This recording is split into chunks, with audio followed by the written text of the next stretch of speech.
નમસ્કાર મિત્રો, મારી યુટ્યુબ ચેનલમાં તમારું હાર્દિક સ્વાગત છે. આજે આપણે વાત કરવાના છીએ કોરોનામાં બનેલી એક સત્ય ઘટના વિશે. કાર સર્વિસમાં આપી હોવાથી થોડા સમય પહેલા મારે એક રિક્ષામાં બેસવાનું થયું. વાતોડિયા રિક્ષા ચાલકે રિયર વ્યૂ મિરરમાં જોઈને મારી સાથે સંવાદ શરૂ કર્યો. કોવિડના કેસીસ પાછા વધી રહ્યા છે નહીં? માસ્કની પાછળ ઢંકાયેલા મારા મોઢામાંથી બહુ જ ઠંડો પ્રતિસાદ નીકળ્યો. હા, મેં કરેલી ઉપેક્ષા અને ઇન્ડિફરન્સની પરવા કર્યા વગર તેણે પોતાની વાત આગળ વધારી. મારી મમ્મીને પણ ખૂબ ગંભીર કોવિડ થઈ ગયેલો. મેં કહ્યું, ઓહ, હવે કેવી છે એમની તબિયત? એ કહે, ચકાચક, મેં સાજી કરી દીધી ને. આ સાંભળીને મારી અંદર રહેલો ડોક્ટર ગિન્નાયો. મેં પૂછ્યું, તમે એમની સારવાર કરી? મને કહે, ના, સારવાર તો ડોક્ટરે કરી, પણ સાજી મેં કરી. મેં પૂછ્યું, એ કઈ રીતે? તો એ કહે, એક જૂઠાણું બોલીને. મમ્મીને જ્યારે હોસ્પિટલમાં દાખલ કરવામાં આવી ત્યારે એની તબિયત બહુ ખરાબ હતી.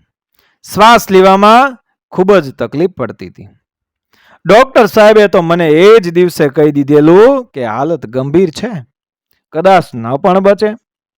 મેં એમને એટલી જ વિનંતી કરી કે આ ગંભીરતાની જાણ મમ્મીને ન કરતા તમે તમારી સારવાર શરૂ રાખો, બાકી બધું મારા પર.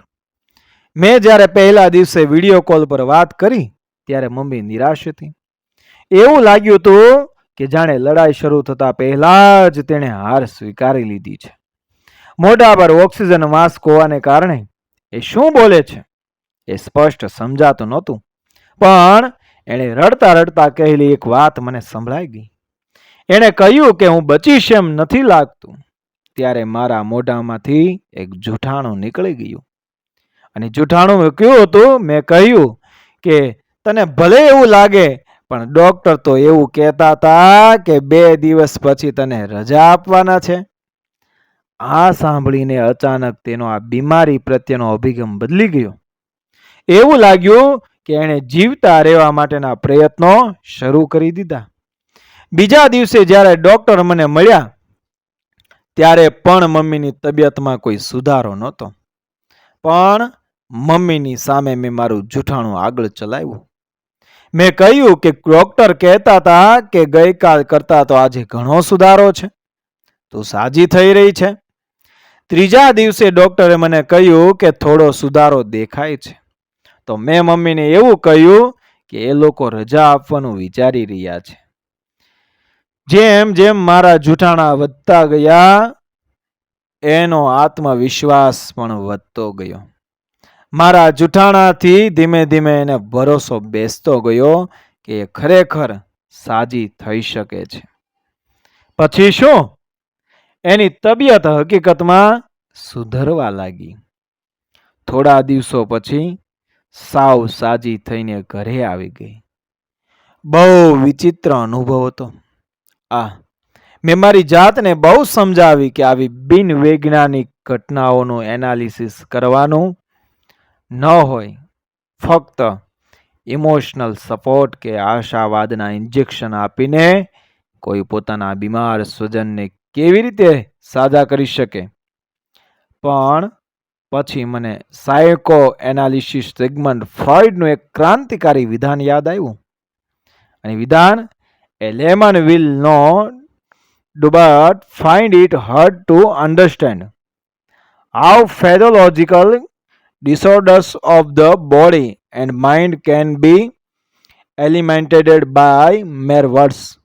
He will feel that he is being asked to believe in magic, and he will not be wrong because the words which we use in our everyday speech are nothing other than magic. પણ આ કિસ્સામાં lemon તો હું હતો. આ રિક્ષાવાળાએ ફ્રોઈડની એ વાત મને યાદ કરાવી કે શબ્દો ચમત્કાર સર્જી શકે છે, એ શારીરિક હોય કે માનસિક. દરેક બીમારીની સૌથી અસરકારક પેરેલલ ટ્રીટમેન્ટ શબ્દોથી થતી હોય છે. ઓફકોર્સ એ મૂળભૂત અને અનિવાર્ય મેડિકલ ટ્રીટમેન્ટ કે સર્જરીને રિપ્લેસ ન કરી શકે. પણ એક વાત તો નક્કી છે, જ્યાં સુધી દર્દીના સાજા થવાની વાત છે, એનો સૌથી મહત્વનો આધાર દર્દીના માનસ પર રહેલો છે, એની સેલ્ફ બિલીફ પર રહેલો છે. નજરની સામે તોળાઈ રહેલા એ મૃત્યુના ડર, અસલામતીને ખબર કાઢવા આવતા લોકોની ડરામણી વાતોથી વિચલિત થયા વગર જો કોઈ દર્દી મક્કમ મનોબળ સાથે એ રોગમાંથી ઊભા થવાની બિલીફ સિસ્ટમ ધરાવે છે, તો નીતિ એને ભાગ્યે જ નિરાશ કરે છે.